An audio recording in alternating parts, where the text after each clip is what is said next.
Welcome to the Neurodiversity and Improv podcast from Flat Improv. I'm Jen DeHaan, and I do improv, and I think a lot about improv things. But first of all, before we get started, these podcasts, as I say every week, they're not for telling anyone what to do. I'm not telling you how to do improv, and I'm certainly not doing this to help you diagnose yourself or diagnose anyone else. Make sure that you talk to a professional who knows a lot more about all of this than I do if you want to do any of those things.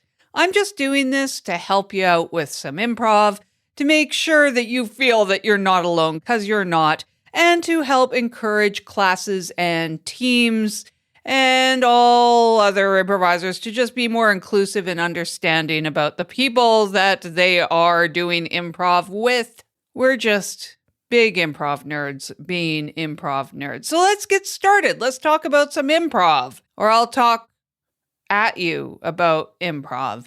And then this week, I'll also have a little bit of something at the very end for the other weirds out there like me. So stick around after the plugs if you want to hear that.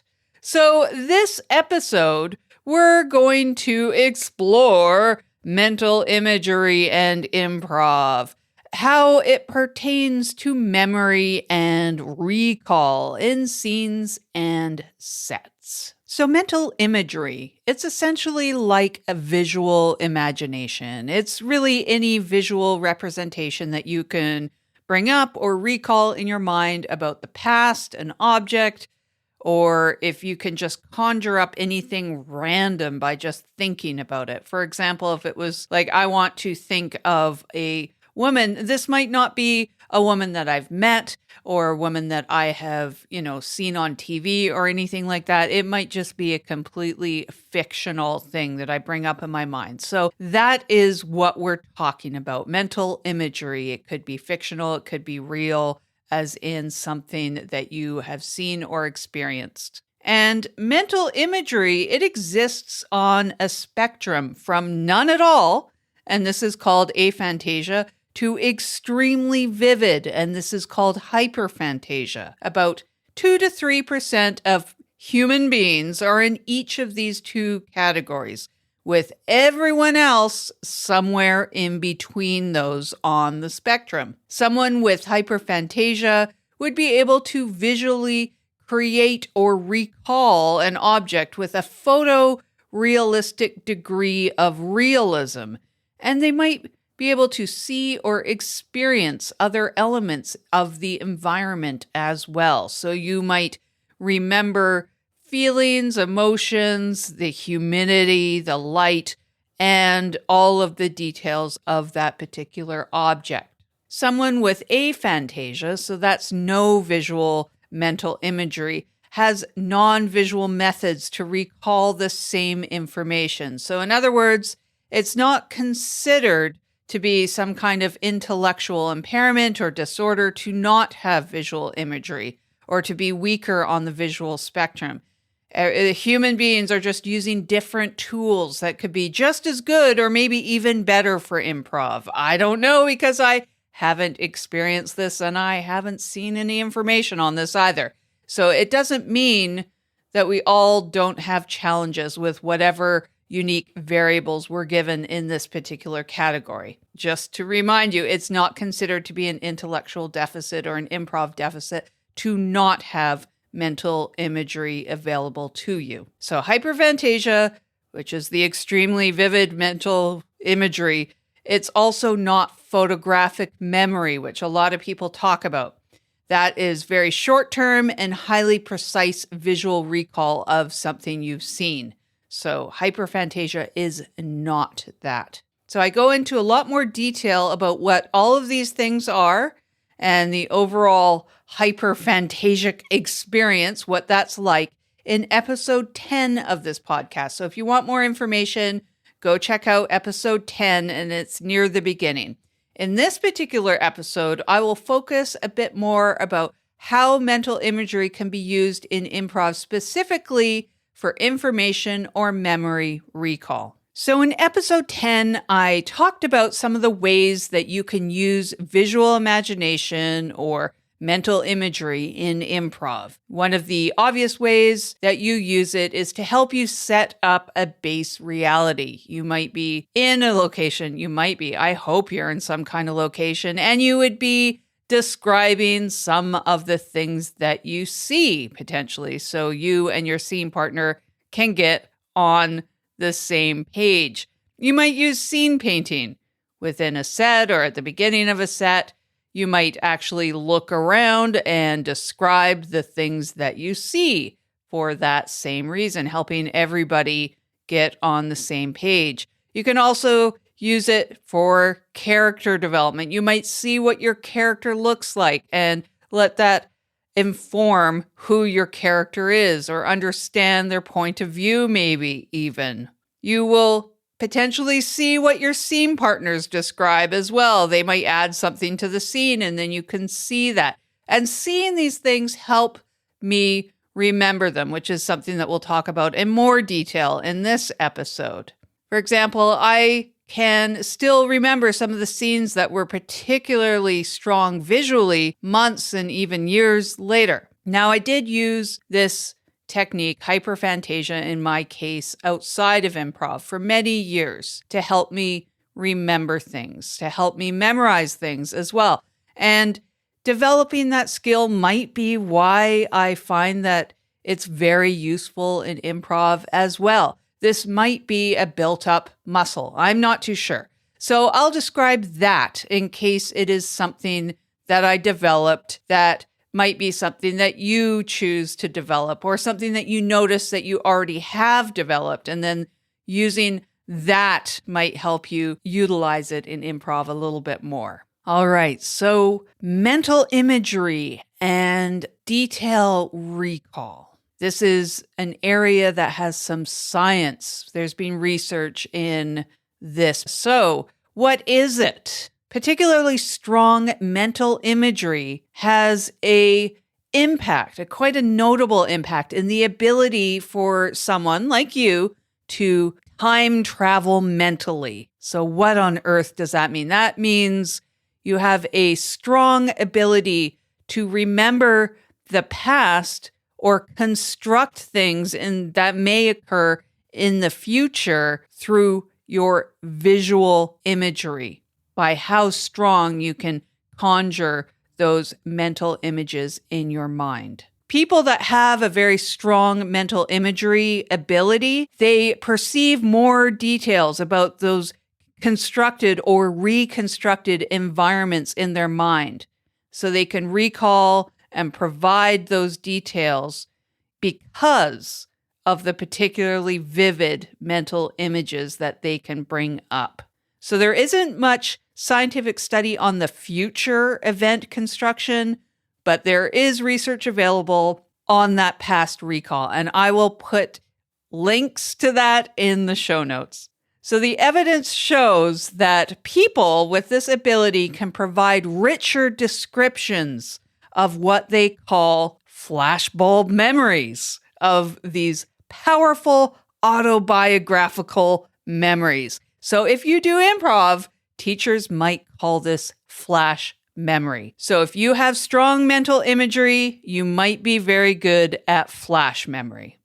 I use flash memory to recall emotions too, and put those emotions into the scene using this particular ability, in addition to flash memory or ideas or adding other details. So it's useful for all of these particular things, potentially. But let's look at a few of the applications of memory recall on specific parts of improv. So first of all, how I built up this muscle of using visual memory for recall. So I used visual memory all the time in college, or university as we call it in Canada. I used to handwrite anything that required straight up data memorization, because at some point I realized that that was the only way I had a chance of memorizing it, if I hand wrote it out. And I never read the notes or referred to them. I just kept writing them out. So it was something I kind of realized if I did that activity, I had a better chance of actually remembering the process. So I reckon that there is various variables involved in all of this, but I used to think that it was for the kinesthetic element of handwriting them or something, because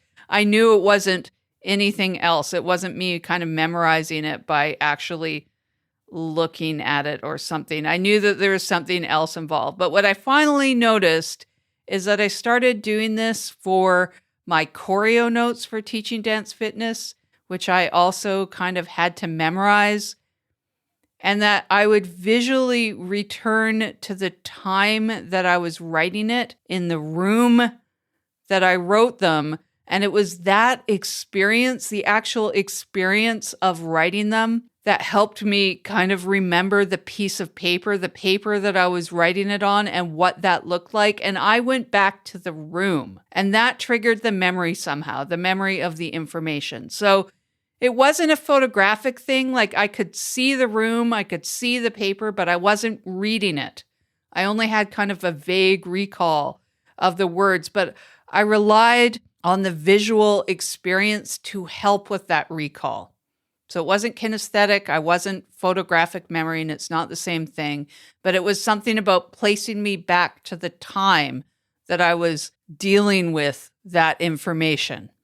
So if I was teaching a song in a class and I hit some choreo that I didn't remember, and I was trying to remember the actual choreo, I would go back in time to when I practiced it in the room. I'd kind of see the paper, and then I'd move on if I remembered the choreo that way. And by the way, a lot of times I wouldn't, and then I would make it up on the spot, and it was a lot of fun. So I think I do that kind of thing in improv as well if I'm trying to recall something from an earlier scene, for example. For me, at any rate, this sort of thing is a strong memory recall tool. So in this next bit, I'm going to talk about some of the visual forms. So the highly visual improv forms that you might encounter that can help you experience some of this maybe a little bit better. So at the top of a scene, when you're creating a base reality, your environment, if possible, can be extremely helpful in general. This can help you return to that base reality later on in the scene if you need it.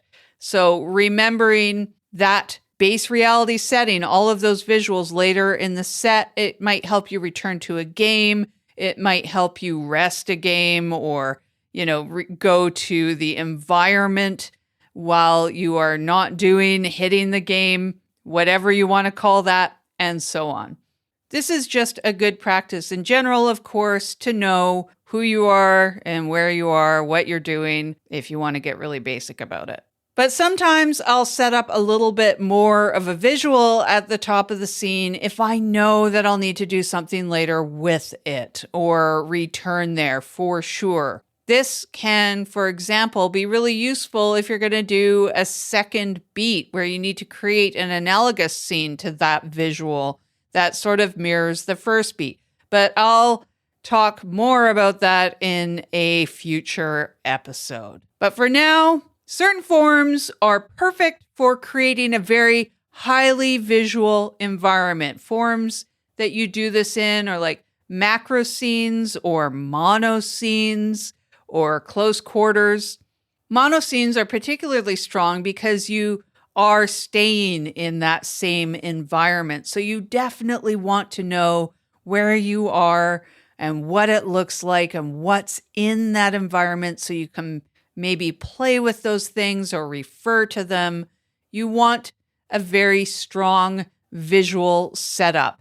And if you're doing one great big long scene, you might want to return to something that you mentioned or that was there at the beginning of the scene to call back near the end. This can all really help you develop a strong scene. And if you have a very strong visual idea of where you are, this is really useful for memory, for recalling those elements as well, because you're really immersed in the scene, and so you will remember them better. So making sure that you have that very visual setup at the beginning can be good for your memory recall, and it can be, of course, helpful for your scene partners as well. One example of really setting up an extremely particular, strong visual was a macroscene that I did 2 years ago. And we had to remember walking through an environment. That walkthrough was probably 6 different distinct areas that all had a lot of specifics built into the visual space. Very, very specific visual elements, right down to the name of a book.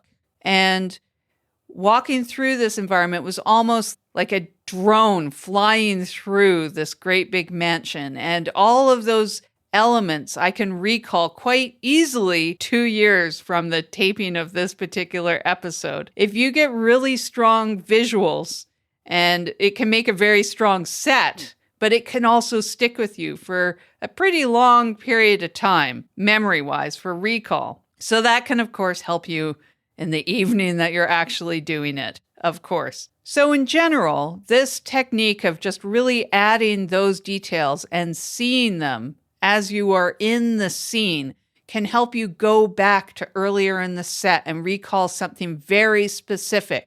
This is quite a bit like the dance fitness choreo example I provided just before this. It is kind of rewinding in your mind to the earlier thing to grab that information and then go back to where you are in the scene. And it happens in a fraction of a second.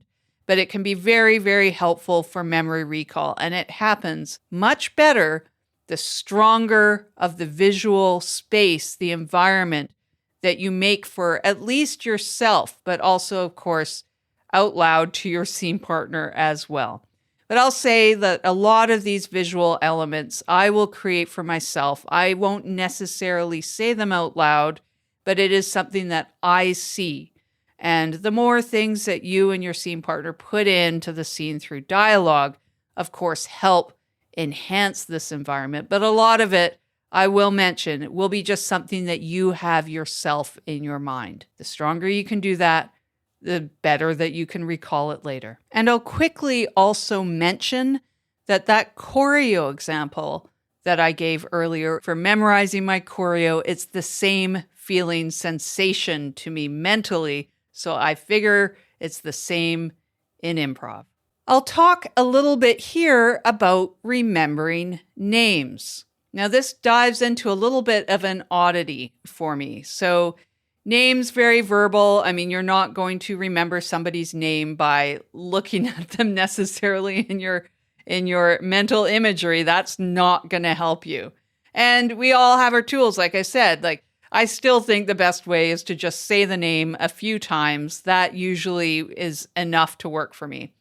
I've also tried purposefully visualizing the name in text in my mental imagery while I'm doing the scene. So, of course, what I was talking about earlier is in time, in the past, like it's a previous scene that you're recalling. And a lot of this hyperphantasia or your mental imagery is happening in real time in improv. You are experiencing the scene in real time. So this is a little bit different of a technique of purposefully visualizing elements. Like I am injecting it into my mental imagery in real time. So this is something I've played around with a bit, and I might have detailed it a bit in episode 10. I can't remember. Anyways, I will spray paint the name of the person beside them on a wall or in the sky or something like that to see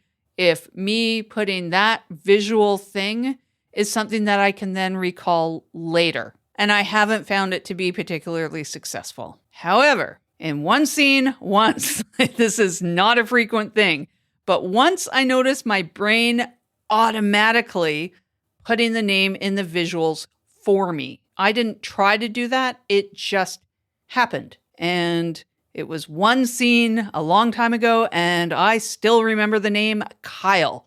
It was written in like an old-timey font in yellow. And it helped me, of course, for the scene. Like, I definitely did not forget the name Kyle. So I think that the only way here for this is if your brain throws it in there for you on its own and you don't try to force it in. Again, I have forced it in. You can do it. I just haven't found it very effective for memory recall. But this also happens in more useful ways in the scene as long as it's what your brain gives you and you aren't forcing it to be in there. The other areas where I found using mental imagery, and this is somewhat recall related, is in creating characters, and I will save those for a future episode. So I reckon that a lot of what I've already said is probably what you are familiar with and you're already using in your practice. I mean, I'm not saying anything that isn't common sense. So I want to clarify or emphasize a couple things before I wrap it up with some practical usage for these pretty obvious things that maybe aren't quite as obvious. Like, why am I telling you all of this basic stuff? So I think that it is fairly easy to forget to use your visual imagination and your visual imagery consistently during scenes. At least it is for me. I think that we easily jump to this stuff when it's needed, like to do space work, or you are supposed to describe the location where you are, or at the top of the scene when you're used to setting the location or setting up the base reality of what you're doing. And you think about your environment at that point, and then you become completely immersed in the rest of the improv. What is the game? What is your scene partner doing, etc. And you kind of drop some of the visuals. So for this, I'd like to invite you to try to become more immersed in the visuals at the top of the scene. Maybe a little bit more focus there. Maybe a little bit more looking around and setting that for you internally, and then continuing to live there, getting in the practice of checking in on those visuals throughout the scene to keep you there. And I think that will help your practice doing this sort of thing. At least that's what I try to do, and I find it to be somewhat helpful. So if you take away anything out of noticing the visual, or maybe trying out some of these more visual forms to see how they fit for you, try to retain the visuals throughout the scene and do some of those periodic check-ins and see how that might change your improv. And I also want to add in something else that's a little bit more practical to take away. And that is how to use these techniques that I've been describing for memory, doing an analogous second beat. Because I find that if you do some of the things I just mentioned of checking in throughout the scene with your visuals, this is something that can actually help you do second beat or analogous scenes. And the key is this. You want to set up your first beat with a very strong visual, not just off the top, but throughout it. Now, if you want to make things potentially easy for yourself or easier, add in some element of visual progression through the first beat. Maybe you're walking around a room or you're walking through a building. There are various physical items that you clearly see and note throughout the scene. Whatever it is, those visuals progressing through the scene will make it way easier to remember that first beat. And then you can easily pin them to their analogous mappings throughout your second beat of the scene. So all of those things come back to your memory. You'll be able to retrieve them because of everything I've described so far in this episode. And then you can use those in your second beat. You can map them. You'll see the first thing and you'll be able to quickly map that to whatever is relevant for the second beat. And because you are heavily relying on those visuals, these mappings are quite easy, I find. This sort of stuff, I don't know if that makes sense. You probably just have to give it a try and see what works for you. But hopefully that takes what is probably a pretty basic fundamental concept of visual imagery and hopefully makes it a little bit more relevant to your improv practice. Now, as I explained in an earlier podcast episode, it's not all pros. There are certainly cons to having extremely vivid mental imagery. Some of these things are like with PTSD and so on, like I can recall negative events just like I can recall positive ones. Negative emotions come back with that and so on. And I can't watch a lot of movies and TV shows, ones with gore and so on, as a result of this. But regardless, it's a tool that you can use. There's going to be pros, there's going to be cons to most of these things. So use it if you can and realize that there might be some things that you want to adjust or work with as well that come as those cons or the negative side of these things. So in this episode, we covered a few different ways that you can use visual memory in improv as it relates to hyperphantasia, aphantasia, and the stuff in between. We talked about how you can use your visual memory to return to an environment that you remember from your real life outside of improv. This is essentially flash memory to return to information for recall.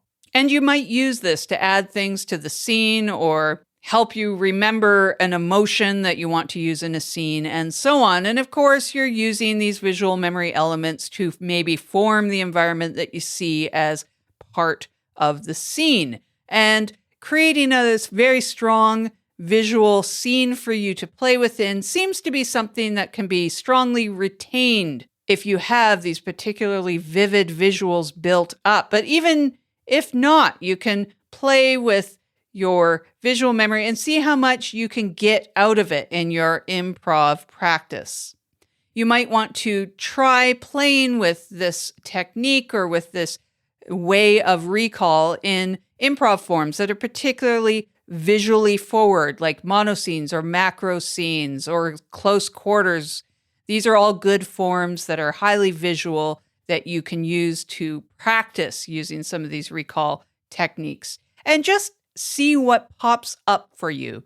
You might not want to try forcing it, or you might want to try forcing it just to see what comes up for you around that. And then you can kind of let go and see what happens by chance, which is what I find to be much more effective in the end.